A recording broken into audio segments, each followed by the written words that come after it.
Welcome back to Coach's Weekly. I'm Eric Perry. I'm joined with the cross-country coach, Coach Allgood. Coach, thanks for joining me. We are so back. We are so back. So first question I have for you, since we didn't talk last week, how are you feeling coming out of the meets 2 weeks ago at Rock Island? I think the last 2 weeks have been integral to maintaining the big picture of the season. I think that the rest has been welcome. Normally we only take 1 week off in between meets, and because of when the regional championship was decided date-wise, it allowed us a chance to take almost a full 14 days off. I think that's going to really pay dividends now that as we continue to progress towards the postseason, every competition becomes a little bit more important. And so gave us some time to recollect, gave us some time to regroup and sort of refocus. I'm going to use all the words that start with RE to really describe the last week and a half. From a standpoint of being able to kind of start fresh and continue pushing forward. Okay. And so that meet March, you're over the halfway point of the season now. How satisfied are you with the runners' progress from the first practice to now? Are you satisfied? Have some overachieved? Have some underachieved, in your opinion? You used one of my favorite words, and the runners are going to watch this. I'm going to make them watch this. You better be watching this. In my humble opinion, as our cross-country coach, progress is a process, right? There is no instant gratification in our sport or any sport for that matter. And I think that I've really tried to make the messaging across the board that you're going to experience the process more than the result. As far as the students as a whole, a lot of them recognize and remember that what we're doing is not necessarily 3 months in the fall, it's 10 months, it's all year long. And so we've had some highs, we've had some lows, it's a very natural thing in sport. But I think overall we are on an upward trajectory. If I would say so myself, I do believe we are so back. Good to hear, good to hear. So as you mentioned, you've had 2 weeks off from in between meets. During those 2 weeks, does that practice change? Are you harder on the runners? Are you lighter on the runners?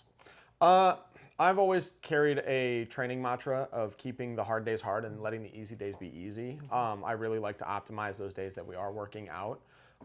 As far as the first couple of days after, I kind of just let them have it off. Everyone was a little exhausted. That was week number 3 in a row of racing. They needed a change of pace. They needed a little bit of rest and recovery. And then we tried to throw some different workouts, maybe not necessarily insanely different intensity-wise, but different content-wise to, again, have that fresh approach to what we're doing and making sure that nothing that we put ourselves through is getting stale. So of a similar intensity, but of a different variety. So what's that different variety look like?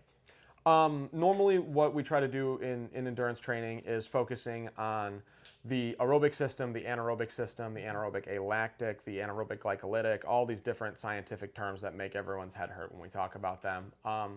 In short, we did a little bit of speed work this past week. I think it's important to not neglect that so that when we exit the cross-country season and we get into track, which is traditionally faster for our runners, they don't go, "Coach, I'm not fast right now. What's going on?" So again, we're trying not to neglect any one of the energy systems. We're trying to hit them every couple of weeks, make sure that we're not just building and neglecting, we're building and maintaining.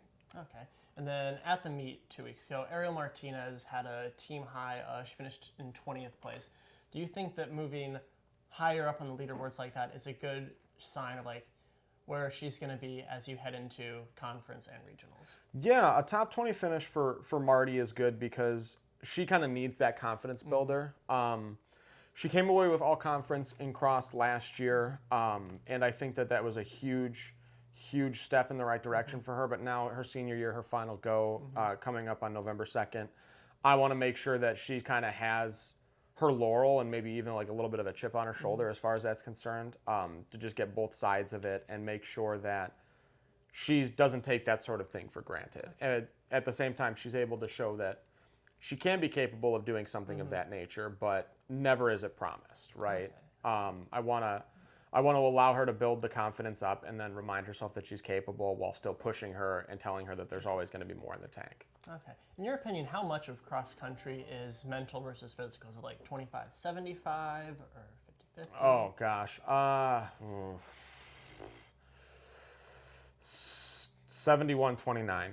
71% mental, and then 29% physical. I think the thing that I was reminded of as an athlete, and the thing I try to remind them of, is your mind will give up way before your body ever does. We constantly have to contend with the thoughts that occur before practice, after practice, during practice, and then before, after, and during races as well. It's always the battle up here that's a little bit more integral to the performance than the battle out here. Okay. All right, well, I think that's all the questions I have for you this week. Once again, thanks for joining me. This was Coach Allgood. I've been Eric Perry, and we'll see you next time on Coaches Weekly.